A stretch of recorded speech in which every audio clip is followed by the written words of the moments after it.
अगर किसी के ऊपर किसी तरह का ग्रहों का दोष होता है तो उसका क्या उपाय है एस्ट्रोलॉजी में? देखिए, हमारा ज्योतिष जो है वह 3 चीज़ों पर वर्क करता जी। है। एक है मणि, दूसरा मंत्र और तीसरा औषधि। हम जो जेम्स स्टोन्स पहनते हैं, यह हमारा जो है मणि का काम, मणि हो गया। मंत्र जो आप कहीं जाते हैं, कोई पंडित जी बताते हैं कि आपका यह ग्रह खराब है, आप इसके लिए इस ग्रह का मंत्र जप करें अथवा ब्राह्मणों से करवाएं, यह मंत्र हो गया। और तीसरा औषधि, जैसे हम नवग्रह का हवन करते हैं, उसमें जो प्रयुक्त संविधा होती है, लकड़ी जो हम यूज करते हैं नवग्रह शांति के लिए, वह औषधि होता है। तो मणि, मंत्र और औषधि, यह 3 चीजों पे हमारा ज्योतिष आधारित है। Every week begins with a Monday, but not every Monday begins with a story worth hearing. I'm your host Deepa Rani, and this is Monday Talk. As Diwali approaches, it's the perfect time to reflect on light over darkness, knowledge over ignorance, and devotion over distractions. Today's talk is a little different. It's devotional, inspiring, and full of spiritual insights. Our guest has walked the path of traditional Gurukul education, mastered astrology, and now guides people in both practical and spiritual aspects of life. Please welcome Pawan Kumar Jha on Astro Pawan. नमस्कार पवन झा जी। नमस्कार। Monday talk में आपका हार्दिक स्वागत है। बहुत बहुत धन्यवाद। पवन झा जी, हम सब जानते हैं कि एस्ट्रोलॉजी आपके जीवन का बहुत ही इम्पोर्टेंट हिस्सा है, तो हमें विस्तार से बताइए कि एस्ट्रोलॉजी क्या है और एस्ट्रोलॉजी और साइंस में क्या डिफरेंस है? देखिए, हमारे शास्त्रों ने कहा है कि ज्योतिषाम ग्रहार्क्ष तारकादीनां गतिम स्थितिम च आधारीकृत्य शुभाशुभ फल निर्णायकम शास्त्रम ज्योतिषम। ज्योतिष हमारे जीवन में कैसे काम करता है? जब कोई बच्चा जन्म लेता है, हम यहाँ होरा शास्त्र की बात करेंगे, कोई बच्चा जब जन्म लेता है तो जन्म लेते हैं उसके शरीर पर जिस ग्रह की जो अवस्था होती है, वहां से उसकी जो किरणें उसे प्रभावित करती है, जीवन पर्यंत उसके साथ वही घटनाएं घटित होती रहती है। आज के दौर में अगर हम देखें, आप कहेंगे नासा भी सैटेलाइट छोड़ के सारी चीजें बता दे रहा है, तो फिर ज्योतिष हम क्यों जानना चाहेंगे? ज्योतिष का क्या है कि हम कोई उपग्रह छोड़ रहे हैं, उसके बाद हमें पता चल रहा है कि ये घटना तुरंत होने वाली है या होगी, वो कुछ समय के लिए है। लेकिन हमारी जो प्राचीन परंपरा रही है, उसमें हम एक सादा कागज और कलम लेकर के गणित के माध्यम से बता सकते हैं कि कब कौन सा ग्रह कहाँ स्थित होगा, उसकी स्थिति क्या रहेगी, कब मार्गी होगा, कब वक्री होगा।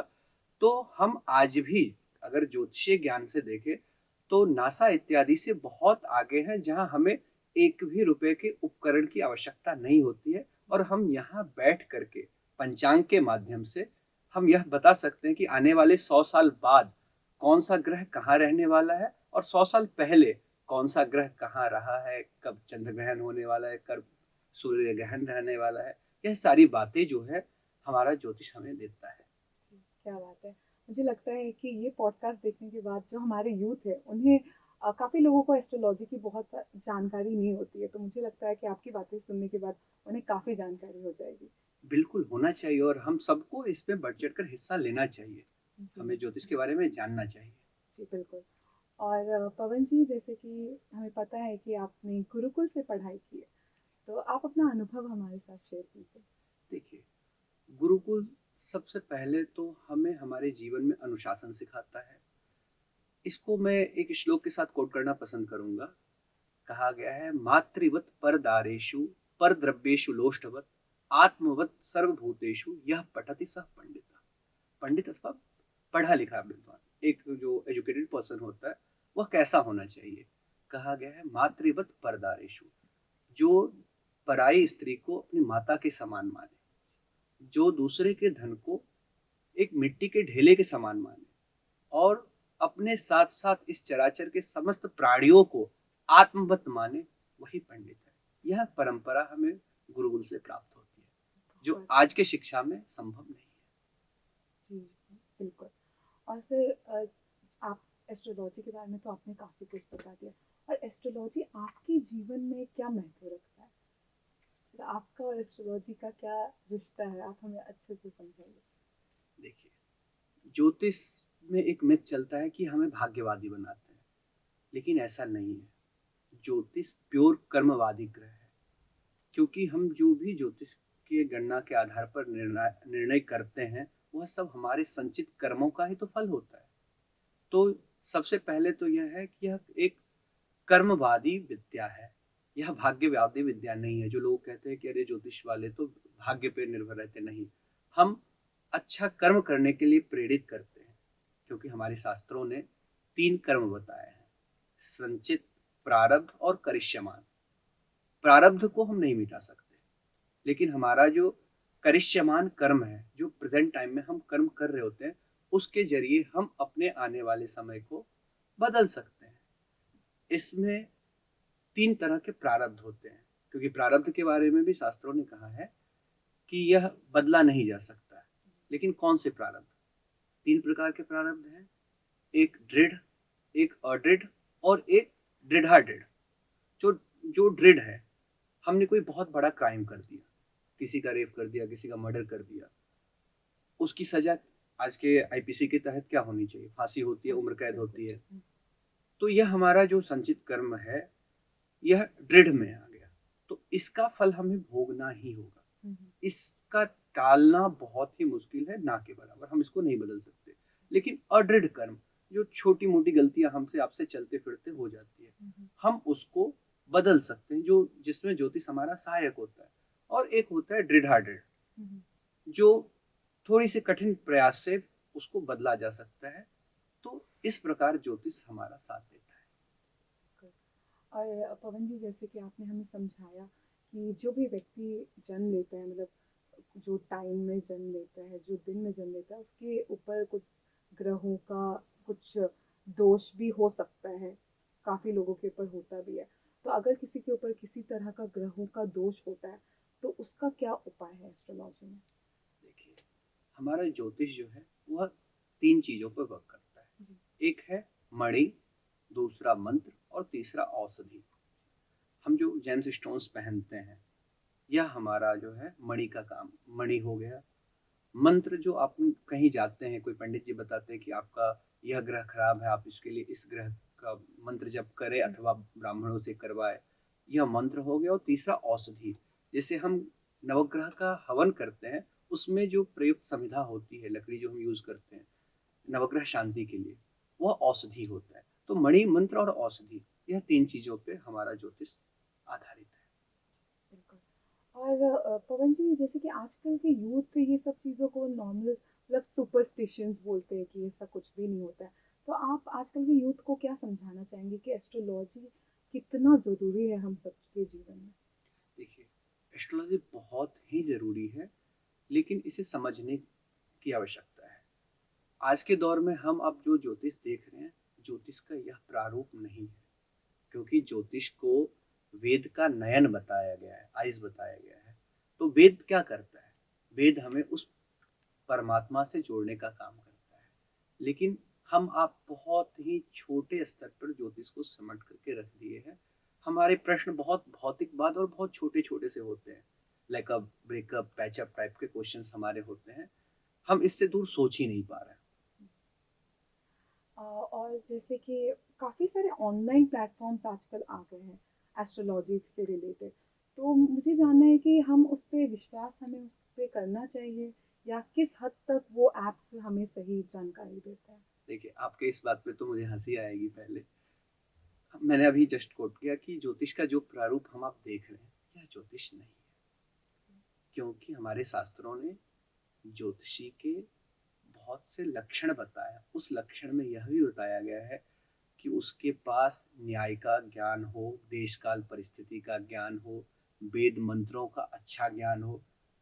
माना कि आपका कोई ग्रह खराब, आप मेरे पास कंसल्ट के लिए आए और मैं आपको कोई मंत्र दूं, अगर हमने किसी गुरु से, कहीं गुरुकुल परंपरा से वेद का अध्ययन ही नहीं किया, मैं आपको क्या मंत्र दूंगा? फिर वही आपको टोटका का बाजार जो चल रहा है, आपको वही मिलता है, जो नहीं होना चाहिए। जी, बिल्कुल। और जैसे कि आपने मंत्र के बारे में कहा, तो काफ़ी लोगों को काफ़ी सारे प्रॉब्लम्स हो सकते हैं, जैसे कि आपने कहा कि ग्रहों का दोष। तो उन्हें क्या कुछ पर्टिकुलर मंत्र का उच्चारण करना चाहिए या कुछ अंगूठियाँ, मतलब क्या आप, अगर आपके पास कुछ प्रॉब्लम्स लेकर कोई भी अगर यूथ आते हैं, जैसे कि करियर रिलेटेड कुछ प्रॉब्लम है, तो बेसिकली आपका, आप उन्हें किस तरह से उन्हें गाइड करते हैं कि क्या कुछ मंत्रों का उच्चारण के लिए सही रहेगा या कैसे? देखिए, जब तक आप अपनी कुंडली का संपूर्ण विश्लेषण नहीं करवा लेते हैं, तब तक आपको कोई भी स्टोन्स पहनने से या हमारे जैसे पॉडकास्ट से रील देख करके किसी भी मंत्र का जप नहीं शुरू कर देना चाहिए, क्योंकि हमें नहीं पता होता है हमारे लिए कौन सा ग्रह अनुकूल है और कौन सा ग्रह प्रतिकूल है। जी। तो हमें पहले अपनी कुंडली के बारे में जानकारी होनी चाहिए कि कौन सा ग्रह हमें अच्छा फल देगा, कौन बुरा फल देगा। उसके बाद सभी ग्रहों के मंत्र हैं, उस ग्रह के आधार पर आप वह मंत्र जप कर सकते हैं। जी बिल्कुल। और जैसे कि हम अगर कोई भी शुभ काम करने जाते हैं, तो बहुत लोगों का मानना ये रहता है कि अगर हम जैसे कोई शुभ काम, जैसे शादी या कोई भी अच्छा काम हम करने जा रहे हैं, तो इससे पहले हम कोई अच्छे एस्ट्रोलॉजर से जानकारी ले लें कि हमारे लिए ये शुभ दिन है या नहीं। और काफ़ी लोग सोचते हैं कि अरे ये मैटर नहीं करता है। तो आपका क्या कहना है इस पे कि हमें शुभ काम करने से पहले एस्ट्रोलॉजर से हमें राह मशवरा लेना चाहिए? बिल्कुल लेना चाहिए, क्योंकि शुभ काम कभी भी जब करने जाते हैं, वह अगर सही मुहूर्त में किया जाए तो निर्विघ्नता से पूर्ण होने का बहुत ही हाई चांसेस रहता है। लेकिन अगर हमने कोई अशुभ समय में कोई काम आरंभ कर दिया, हो सकता है अगर उस समय अच्छा मुहूर्त हो, तब तो आपका वह कार्य निर्विघ्नता से पूर्ण हो जाएगा। लेकिन अशुभ समय में करने से अन्य प्रकार की, बहुत विविध प्रकार की बाधाएं आने के चांसेस होते हैं। ओके। अ, ठीक है, जैसे कि किस तरह के बाधाएँ आ सकते हैं, अगर आप हमें बता सकते हैं? जैसे फॉर एग्ज़ाम्पल कोई शादी करना चाह रहा है और कोई ऐसे ही रैंडम डेट में शादी कर ली है, मतलब बिना कोई एस्ट्रोलॉजर से कंसल्ट किए, तो क्या-क्या प्रॉब्लम्स आ सकते हैं उनके जीवन में? देखिए, शादी की जहाँ तक बात है तो सबसे पहले तो प्रमुख बिंदु हो जाती है कि कुंडली का मिलान। क्योंकि हम क्या करते हैं, बहुत सारे आजकल आप तो जानते हैं कि लव मैरिज बहुत, मतलब 75% तो लव मैरिज ही हो रहे हैं अपने भारतवर्ष जी, में। जी। तो उस समय तो हमें लगता है अरे हम तो ज़िंदगी निकाल लेंगे, कोई दिक्कत नहीं होगी, हुँ। कोई समस्याएँ नहीं होंगी। उस समय हम ज्योतिषीय मिलान नहीं करते, कुंडली नहीं जी, मिलाते पहले हैं। जैसे 36 के 36 गुण जब मैच होते थे तभी जोड़ी बनती थी। हाँ, नहीं ऐसा नहीं होता था। 36 गुण होते हैं हमारे हुँ। कुंडली में, जिसमें से अगर आपका 18% मतलब 18 गुण से ऊपर मिल रहा है, 50% से ऊपर आपका कुंडली मिल रहा है, तब आप तब बढ़ सकते हैं। जी। क्योंकि देखिए, नॉर्मल किसी भी कपल के लाइफ में प्रॉब्लम्स होती है, वो भगवान शिव और पार्वती की ज़िंदगी में भी रहा है, तो हमारे आपके लाइफ में ना रहे, ऐसा हो ही नहीं जी, सकता। बिल्कुल। लेकिन हम क्या करते हैं, ज्योतिषीय गणना से ये देखते हैं कि जैसे हमने बताया कि ग्रह राशि के अनुसार हमारा गुण-धर्म होता है, स्वरूप होता है, स्वभाव होता है। एक्सटर्नली आप हमें जान रहे हो, हुँ। बट इंटरनली मैं कैसा हूँ, वो तो आप नहीं जान रहे हो। वो हम कैसे जानते हैं कि इस व्यक्ति का यह राशि है, यह जन्म कुंडली है, ये योग बन रहे हैं, तो उससे हम ये ऑब्जर्व करते हैं कि अभी तो बंदा ऐसा दिख रहा है, आने वाले समय में ये कैसा ट्रीट करने वाला है। ये दोनों जो है, अब कोई किसी, आपकी मूल प्रवृत्ति कुछ अलग है, मेरी मूल प्रवृत्ति अलग है, तो हम दोनों एक साथ निर्वाह नहीं कर पाएंगे। हाँ, कुछ समय के लिए साथ आ सकते हैं, हमें ऐसा प्रतीत भी होगा अरे हम तो जिंदगी निकाल लेंगे, लेकिन जब समय व्यतीत होता है तब उसका रिजल्ट आता है, तब तक बहुत देर हो चुका होता है। जी, बिल्कुल सही कहा आपने। और जैसे कि अभी बहुत सारे त्योहार आने वाले हैं और हमारा बहुत ही खास त्योहार आने वाला है, दीपावली। तो आप हमें बताइए कि दीपावली का क्या महत्व है हमारे जीवन में और किस तरह से हम पूजन कर सकते हैं दीपावली में? देखिए, दीपावली तो हम आप सभी जानते हैं कि लक्ष्मी की प्रसन्नता के लिए किया जाता है, जी। लेकिन वही एक बात इंगित करना चाहूंगा, दीपावली कब मनाई जाती है? जब राम भगवान जी रावण को हरा कर आए थे हाँ, उनके स्वागत के उपलक्ष्य में अयोध्या। एक हाँ। लोक कथा ये प्रचलित है, रामायण से ये हमें प्राप्त होता है जी, कि जी। जब रामचंद्र जी रावण पर विजय प्राप्त करके अयोध्या आए थे, तो हम्म। नगर वासियों ने उस उल्लास में उत्सव बहुत, मनाया हाँ, था, उनका उत्सव मनाया। स्वागत किया था। हम्म। वह रात्रि कौन सी थी? तो वह कार्तिक कृष्ण पक्ष की अमावस्या थी। अमावस्या। हाँ। अमावस्या तिथि सबसे अंधकारमय तिथि होती जी, है। इसीलिए हम। लेकिन कहा गया है, वेद का एक वाक्य है, हम्म। आपने सुना होगा, अस्तो माँ सदगमय तमसो माँ ज्योतिर्गमय। जी। तमस, अमावस्या क्या है? तमस है, अंधकार है। उस तमस से जो है ज्योतिर्मय संसार की तरफ जाने को ही हम दीपावली के रूप में जान सकते हैं कि अंधकार से उजाले की ओर जाना ही हमारा यह उत्सव है। तो पवन जी, मैं आखिर में आपसे यही जानना चाहूँगी, हमारे दर्शकों को आप ये समझाइए कि नॉर्मल डेली लाइफ में उन्हें क्या चीज़ें एस्ट्रोलॉजी के हिसाब से फॉलो करनी चाहिए।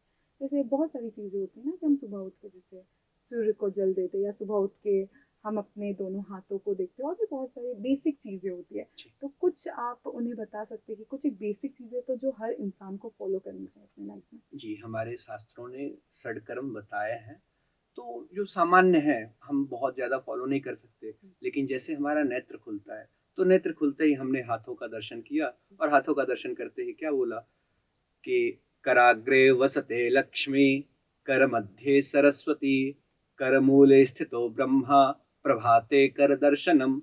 इसका मतलब होता है कि हमारे जो ये हाथ है, इसके अग्रभाग में लक्ष्मी जी निवास करते हैं।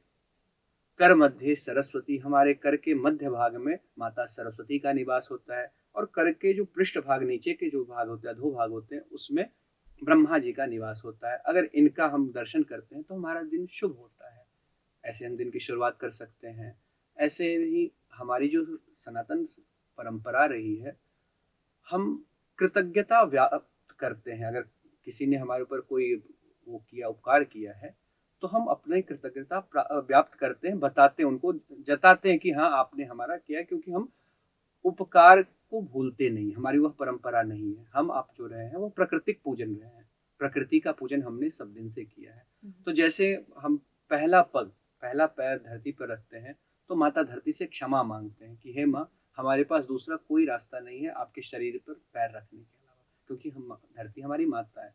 तो वह भी हम बोलते हैं कि समुद्र वसने देवी पर्वतस्तन मंडले, विष्णु पत्नी नमस्तुभ्यम पादस्पर्शम क्षमस्व में। हे माता पृथ्वी, आप हमारे इस अपराध को क्षमा करें, क्योंकि हमारे पास दूसरा कोई रास्ता नहीं है। हम दैनिक स्नान करने के बाद सूर्य को अर्घ अवश्य दें, क्योंकि सूर्य अगर हमारी कुंडली में बलवान होता है तो हमें आत्मल कॉन्फिडेंस की कमी नहीं रहती है। इसलिए सूर्य को अवश्य अर्घ दें। कुछ नहीं करना होता है सूर्य के लिए, आपको एक लोटा जल लें, उसमें अक्षत मिला दे, कुमकुम मिला दे, एक लाल फूल हो सके तो दे करके। और अगर आप सूर्योदय से पूर्व देते हैं तब आपको 3 बार अर्घ देना है। अगर सूर्योदय के बाद आप दे रहे हैं, क्योंकि हमारी लाइफ स्टाइल जो है, हम सूर्योदय से पूर्व देना बहुत ही पॉसिबल नहीं हो पाता है, तो जब हम देते हैं तब हम 4 बार में उसको अर्घ दें। छोटा सा मंत्र है, ओम घृणे सूर्याय नमः, ये बोल करके हम अर्घ, लेकिन एक ही लोटे को 4 पार्ट में दें। अगर हम सूर्योदय के बाद दे रहे हैं, तो सूर्योदय से पहले दे रहे हैं तो 3 बार अर्घ। पवन जी, दीपावली त्योहार क्यों मनाया जाता है, ये तो आपने हमें बहुत ही अच्छे से समझा दिया है। अब आप हमें ये बताइए कि दीपावली त्योहार हम कितने बजे सेलिब्रेट कर सकते हैं। अगर हम घर में पूजा करते हैं तो क्या सही विधि होगी, किस विधि के साथ हम घर में पूजन कर सकते हैं। देखिए, यह दीपावली का जो त्योहार है, रात्रि विशेष त्योहार है, इसके लिए सायंकालीन पूजा बहुत ही अच्छा बताया गया है। विशेष करके गोधूली वेला, जो मेष लग्न होता है, उस समय घर में पूजा करने के लिए। और व्यापारिक प्रतिष्ठान की अगर हम बात करें, तो सिंह हमारा बहुत ही स्थिर लग्न आता है, इसलिए सिंह लग्न में पूजा करना व्यापारिक प्रतिष्ठान के लिए अच्छा होता है, अच्छा माना गया। और क्या विधि है पूजा करने की, अगर हम घर में खुद से पूजा करते हैं तो। देखिए, अगर घर में हम स्वयं से पूजा कर रहे हैं, हमारे पंडित जी हमें प्राप्त नहीं हो रहे हैं, तो हम सबसे अच्छा पहले एक शुद्ध आसन लेकर के बैठ जाए। वहाँ माता की गणेश जी युक्त जो प्रतिमा होती है गणेश लक्ष्मी की, उसको सामने रखे, गणेश लक्ष्मी का ध्यान करके, लक्ष्मी जी का बहुत सारा ध्यान है, जैसे या श्रेय स्वयं सुकृतिनाम भवनेश्वर लक्ष्मी पापात्मनाम कृत धियाम हृदयेषु बुद्धि, श्रद्धा सताम कुलजना प्रभवस्य लज्जा, ताम त्वाम नताश्म परिपालय देवी विश्वम। इस मंत्र से, अथवा ओम या सा पद्मासनस्था विपुलकटी तटे पद्मपत्रायताक्षी गंभीरा वर्तना हस्तमृता शुभ्रवस्तोत्तरीया, या लक्ष्मीर्दिव्यरूपैर्मणिगण खचितैः हेम कुंभे, सा नित्यम पद्महस्ता वसतु मम गृहे सर्वमांगल्युक्ता। इत्यादि मंत्रों से उनका आवाहन करें। गणेश जी का भी पहले आवाहन हम कर लेंगे। उसके बाद पंचोपचार पूजन हम कर सकते हैं। पंचोपचार पूजन में गंध, पुष्प, धूप, दीप और नैवेद्य, यह 5 प्रकार आता है, इनसे पूजन करेंगे। और धूप दीप से पूर्व हम उनका अंग पूजन करें, जो बहुत ही अच्छा माना गया है। अंग पूजन में जैसे हम रोली मिश्रित अक्षत लेते हैं, उसमें फूल मिला करके अपने हाथ में या किसी पात्र में लेकर के माता जी की प्रतिमा पर हम छोड़ते हुए ओम चपलाये नमः पादौ पूजयामि, ओम चंचलाये नमः जानुने पूजयामि, ओम कमलाये नमः कटिं पूजयामि, ओम कात्यायने नमः नाभिं पूजयामि, ओम जगन्मात्रे नमः जठरं पूजयामि, ओम विश्ववल्लभायै नमः वक्षस्थलं पूजयामि, ओम कमलवासिन्यै नमः हस्तौ पूजयामि, ओम पद्माननायै नमः मुखं पूजयामि, ओम कमलपत्राक्षै नमः नेत्रत्रयं पूजयामि, ओम श्रियै नमः शिरः पूजयामि, ओम महालक्ष्म्यै नमः सर्वांगम पूजयामि। इस प्रकार से हम लक्ष्मी जी के सभी अंगों की विशेष पूजा करते हैं, जो हमें अवश्य ही करना चाहिए। और यह जो लक्ष्मी जी होती हैं वह हमें आठ जो सिद्धियां बताई गई, हम आप पढ़ते हैं हनुमान चालीसा में, अष्ट सिद्धि नवनिधि के दाता। यह जो 8 प्रकार की सिद्धियां हैं, अणिमा, महिमा, गरिमा, लघिमा, प्राप्ति, प्राकम्य, इसित और वशित, यह जो 8 सिद्धियां हैं, यह सिद्धियां हमें माता लक्ष्मी देती है। इस नाम से भी हम माता लक्ष्मी की पूजा करते हैं। लक्ष्मी जी के 8 प्रकार बताए गए, जो अष्टविध की लक्ष्मी होती है, जो हमें आपको चाहिए होता है। क्योंकि लक्ष्मी तो वह भी है जो गलत कार्य करके आया हुआ हो, वह लक्ष्मी तो हमें नहीं चाहिए। तो हमें कौन कौन सी लक्ष्मी चाहिए? पहला वही गंधाक्षत फिर से लेंगे और लक्ष्मी जी पर छोड़ेंगे। कौन सा? ओम आद्य लक्ष्म्यै नमः, ओम विद्यालक्ष्म्यै नमः, ओम सौभाग्य लक्ष्म्यै नमः, ओम अमृत लक्ष्म्यै नमः, ओम काम लक्ष्म्यै नमः, ओम सत्य लक्ष्म्यै नमः, ओम भोग लक्ष्म्यै नमः, ओम योग लक्ष्म्यै नमः। यह जो 8 प्रकार की लक्ष्मी है, हमें इस लक्ष्मी की जरूरत है। हम आप जब श्री सूक्त का पाठ करते हैं तो कहते हैं अलक्ष्मी में नश्यताम त्वाम्रणे, अलक्ष्मी का नाश हो। गलत मार्ग से आया हुआ पैसा हमारी जिंदगी में नहीं चाहिए, क्योंकि अगर गलत मार्ग से पैसा हमारी जिंदगी में आएगा तो हमें अधोगति को प्राप्त होगा, हमें जेल पहुंचाएगा, हम करप्शन अगर करते हैं। तो इसलिए हम माता लक्ष्मी से क्या कामना करते हैं कि हमें सत्य लक्ष्मी की प्राप्ति हो, अच्छी लक्ष्मी हमारे घर आए, बुरी लक्ष्मी ना आए। क्योंकि अगर बुरी लक्ष्मी आएंगी तो अपने साथ साथ वो वैमनस्यता, व्यभिचार इत्यादि भी लेकर आता है। तो इस प्रकार से हम घर में माता लक्ष्मी का पूजन करके, धूप दीप नैवेद्य करके, माता की आरती करके हम घर में भी पूजन कर सकते हैं। विशेष रूप से बताना तो संभव नहीं हो पाएगा पॉडकास्ट में। उसके लिए मैं सजेस्ट करूंगा, अगर आपके आसपास कोई योग्य ब्राह्मण है तो उनको बुलाकर ही पूजा कराए, या अपने घर में सामान्य रूप से आप बिना मंत्र के, नाम मंत्र से पूजन करें। पवन जी, आप हमें ये बताइए कि दीपावली त्योहार के दिन हमें कौन सा मंत्र जाप करना चाहिए या किस तरह से पूजा करनी चाहिए जिससे हमें धन की प्राप्ति हो? देखिए, इसमें शास्त्र में बहुत प्रकार के मंत्र बताए गए हैं। जैसे एक मंत्र है ओम श्रीं ह्रीं श्रीं कमले कमलालये प्रसीद प्रसीद श्रीं ह्रीं श्रीं ओम महालक्ष्मी नमः, यह मंत्र हो गया। इसी प्रकार ऋग्वेद से श्री सूक्त की प्राप्ति होती है, जिसकी 16 ऋचाएं हैं। उन 16 ऋचाओं का पाठ आप स्वयं से तो नहीं कर सकते, लेकिन किसी ब्राह्मण से, जिन्होंने गुरुकुल परंपरा से पढ़ा हो, जिनको विधिवत नॉलेज हो, वेद का ज्ञान हो, उनसे आप श्री सूक्त का पाठ अथवा कनक धारा का पाठ आप करवाएं। क्योंकि कनक धारा के द्वारा आदि गुरु शंकराचार्य जी ने धन की वर्षा करवाई थी। इसलिए कनक धारा का पाठ, श्री सूक्त का पाठ और यह जो महालक्ष्मी का मंत्र मैंने आपसे बताया, इन सब का करना बहुत ही अच्छा माना गया है। बिल्कुल, धन्यवाद पवन जी, आपने बहुत सारी बातें हमारे ऑडियंस को आज बताया और मुझे लगता है आज के पॉडकास्ट के बाद उन्हें काफ़ी सारा नॉलेज हो गया होगा एस्ट्रोलॉजी से related. Thank you so much, आज आपने अपना कीमती समय हमें दिया है। धन्यवाद पवन जी, आपका धन्यवाद कि आपने अपनी यात्रा, सीख और भक्ति के अनुभव हमारे साथ साझा किए। आज का डिस्कशन हमें प्रेरित करता है कि हम ज्ञान और विश्वास को अपनी जिंदगी में अपनाएं और परंपरा और धर्म के गहरे अर्थ को समझें। आज के एपिसोड में आपने जो भी सीखा है उसे अपनी जिंदगी में अपनाना और उनसे मार्गदर्शन लेना हम सभी के लिए एक मूल्यवान अनुभव है।